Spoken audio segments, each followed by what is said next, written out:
The furnace settles on the teams who have blown the start their 0-2 and the various levels of urgency that might be prompting.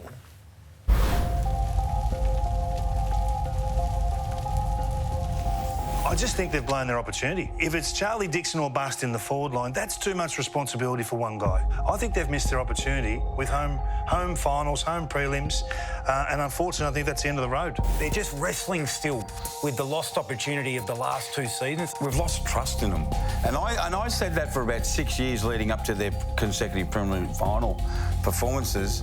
I just didn't have the trust in them. Leading into the season, there was a groundswell from the supporters, and you only have to go online to talkback radio, to the pressure, to the letters to the CEO of the footy club.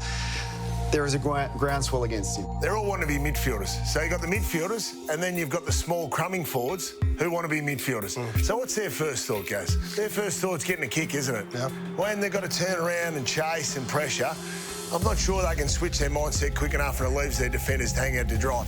Look at Lachie Whitfield. Every team in the comp comes forward and gets in the face of Shea Bolton, makes him make a decision, try and get it over the top. He runs away.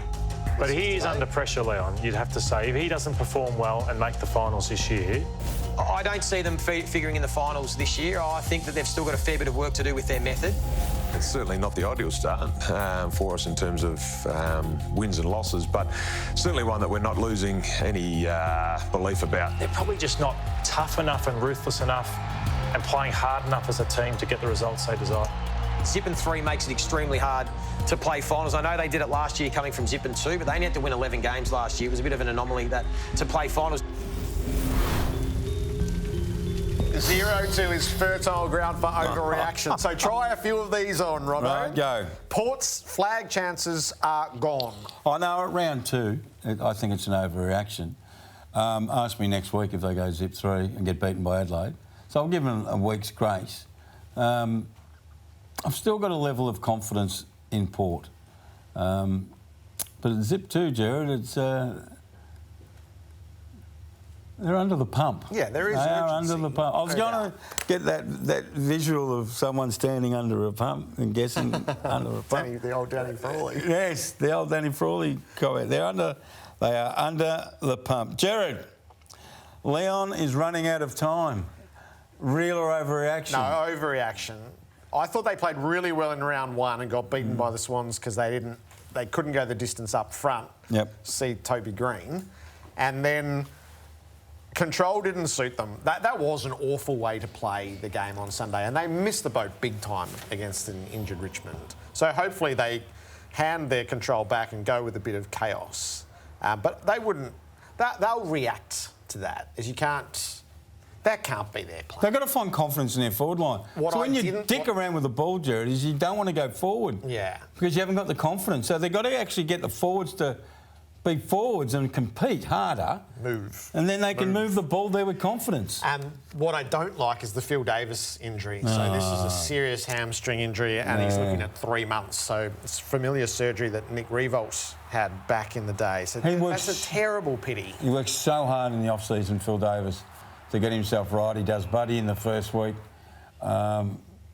He's out for how long? 3 months by the sound of it. Yeah. Richard. Essendon isn't good enough. Yeah, no, that's real, Gerard. Talking about forward lines, they haven't got a forward line. That's one of their issues. The other issue is they also dick around with the ball and people have 35 touches and the ball doesn't go anywhere. OK, and you think, oh, look at the stats at the end of the game. You think, oh, yeah. Where are they? Where's the substance of the way they want to play the game? They were harder for the contest and had more appetite for the contest in the first half. But when the opposition, the Brisbane Lions, turned it up, they couldn't go with them. Yep. So they've got to develop a few things. I think they're in real strife, Gerard, this year. Gerard, the dog season rides on Thursday night.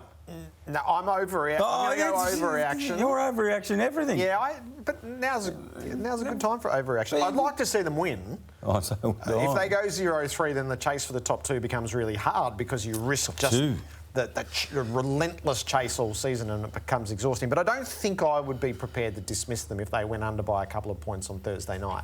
So they haven't been terrible. but they haven't got anything to show. They haven't got, for it no, but yet. skip my next question, right? Yep. Because the Eagles are just unlucky.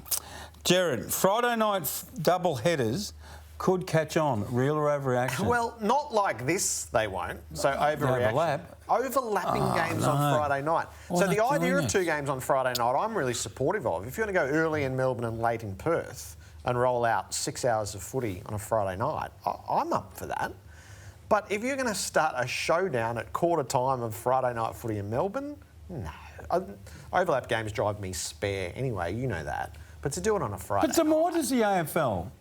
So why do they tick it off? Oh, everyone hates overlap. Oh, don't worry about everyone. Let's just overlap. Why do they do that for? Well, they were opening up the Saturday slot for the AFLW Grand Final, so that's why. So there's it was an done. excuse. And they know that the showdown is such a draw piece in Adelaide that it becomes a self-contained game, except that we've all come to love showdowns. Yeah, it's...